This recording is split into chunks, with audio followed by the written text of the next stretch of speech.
isikolo sinikeza umlando saqala ukuba khona ngo-2005.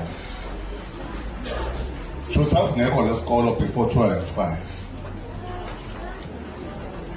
Khona sizobona ukuthi sikuphi manje, so that we're able to plan for the future. If ungazi ukuthi wena uzalwa kanjani, uzalwa kuphi, uba inkinga emhlabeni.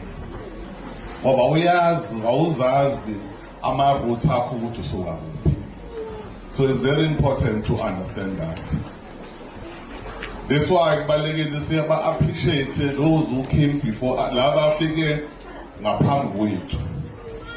Ngoba bethu ababengekho, ngabe nathi asikho. I always tell laba sebebasha abanye balengana nami ngithi uma ungabashoniphi abadala kunawe noma kuthiwa ufunde kangakanani kodwa imfundo is not everything. To all our dignitaries, our stakeholders and partners, siyabonga kakhulu ngokufika nibe wenze lo mcimbi ube yimpumelelo.